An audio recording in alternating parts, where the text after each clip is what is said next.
I've got it, now you can too. It's the effing audacity. Now in a can.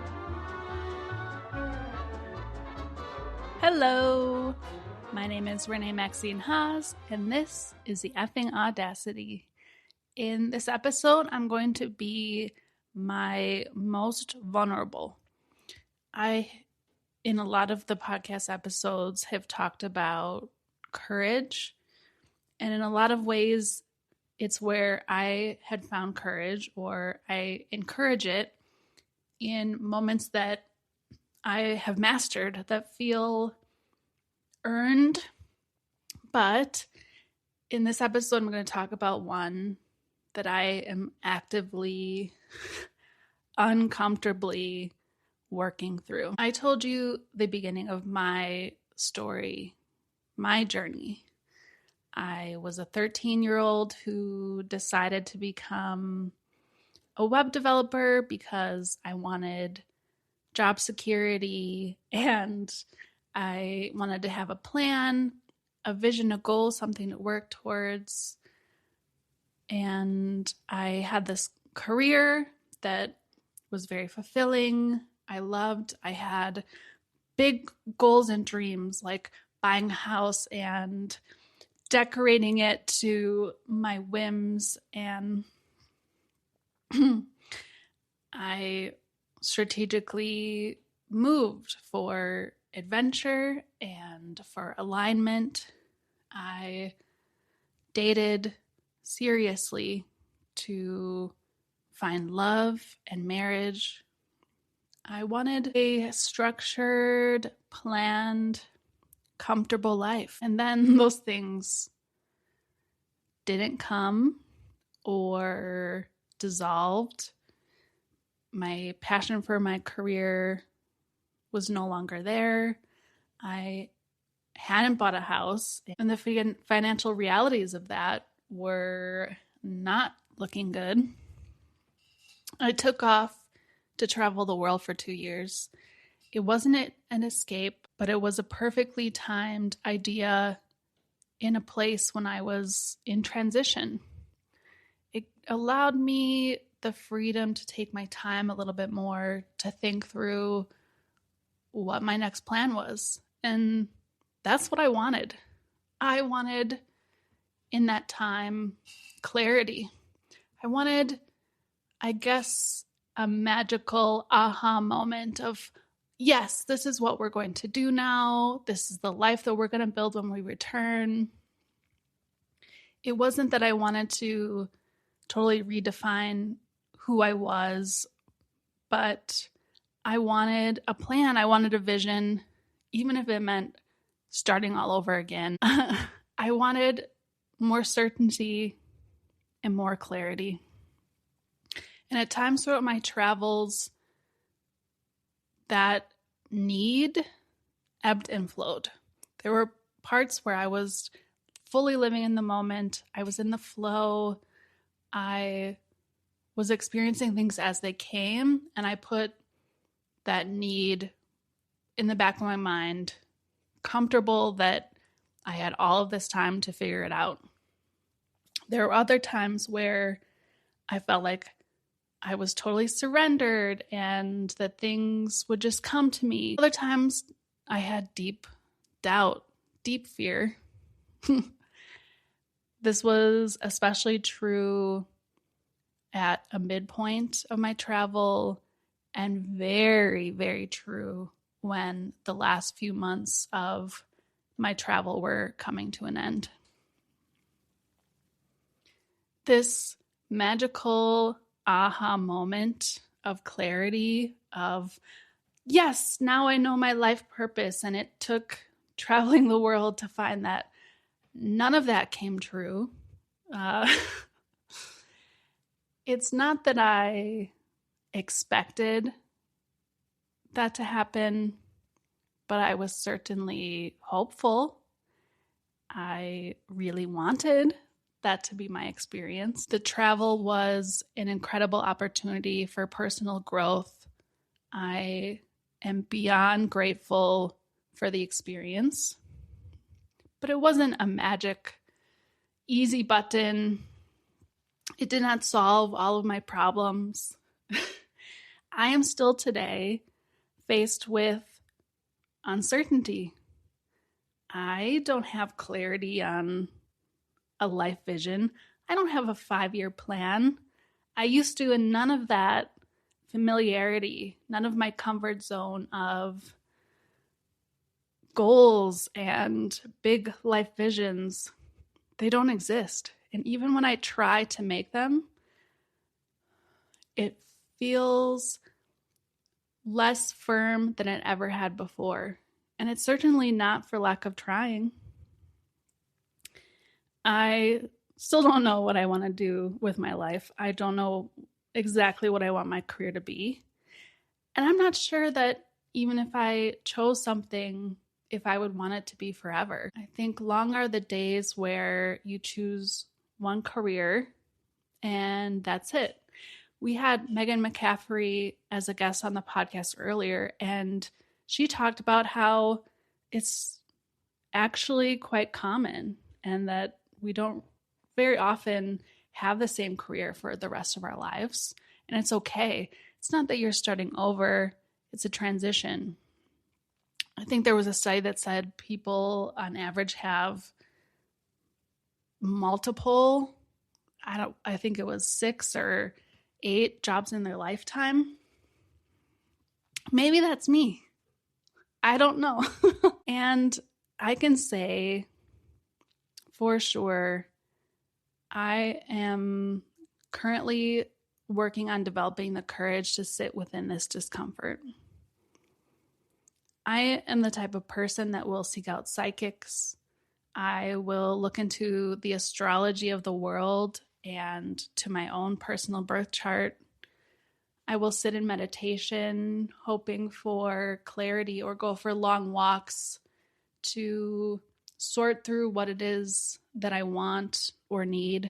I have a wonderful, loving partner, the love of my life, who, for better or worse, is also very comfortable with having a plan, having shared goals, working towards them. It's his comfort too. And he's been asking me questions. As we're building a life together, it makes sense. He wants to be there for me. He's incredibly supportive of whatever it is I choose. He just would love to know what it is that I'm choosing. And the truth is, I don't know. I don't know. I am figuring it out. In my last episode, I talked about identity and how I've found this freedom to be whoever it is that feels most authentic to me in that moment. And I don't want to lose that.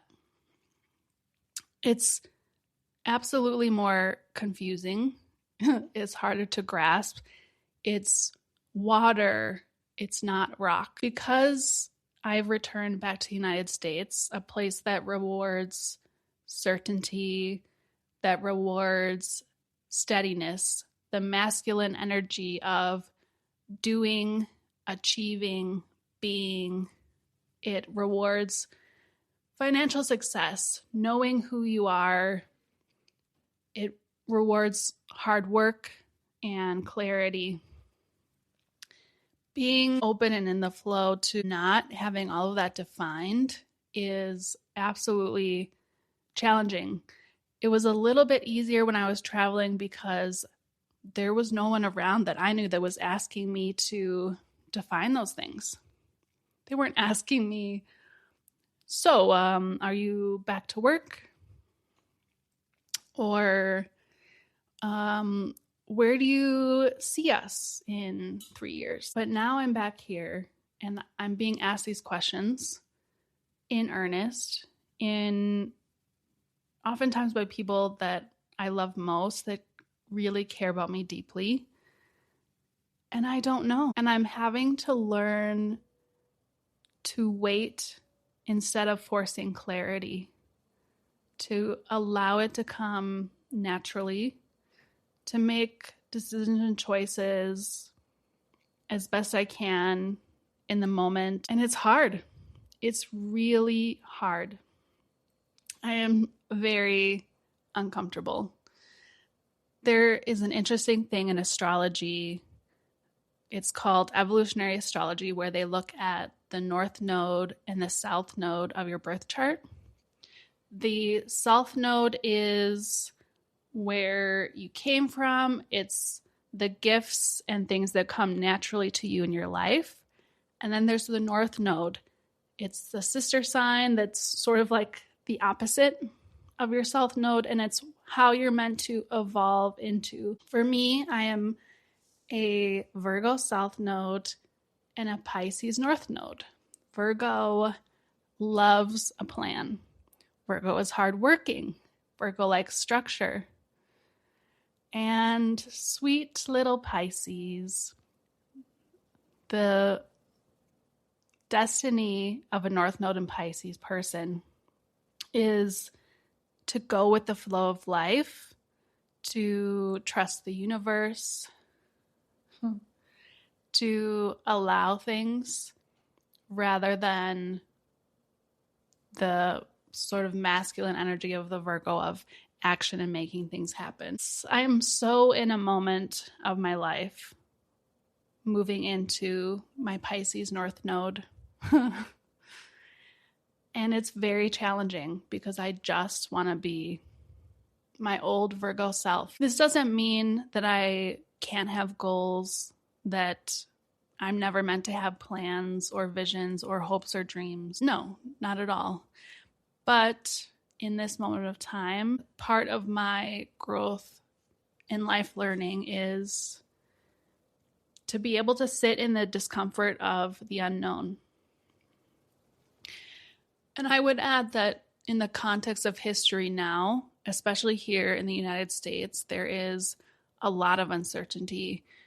I am a millennial. Characteristically of the past, our boomer parents had this life where they worked hard, they put away some money, and they went to college, got this job, and things generally worked out. There was stability. They were able to raise their families and have modest vacations, cars, and a lovely retirement. And that's not true for my generation. And we've seen how this promise of the American dream, this version of prosperity, be eroded. And we're worried and we're scared. The political environment is chaotic. If I could choose one word, it is chaos. There's a constant threat to our sense of security and safety, especially when it comes to finances. It could be the constant looming threat of losing a job or only having enough to live paycheck to paycheck. That's so deeply ingrained in the fears and worries of my peers today. I feel it. The desire to find stability, find certainty, find something that is not at risk of or actively crumbling. It's sort of this psychological need for safety and security that is rooted in all of us, and ultimately the root of my discomfort, my need for clarity. It's taking so much courage for me to keep going, keep the flow, not stressing out about everything, and being able to find peace, being able to find radical acceptance of whatever may come. I've already witnessed how my story has inspired big decisions in others' lives.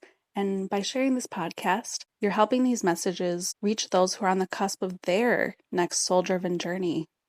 It's exciting to know that if you share this podcast, it will, without a doubt in my mind, lead to great joy in someone's life. Be a part of creating a ripple effect that inspires the world to have courage and live authentically.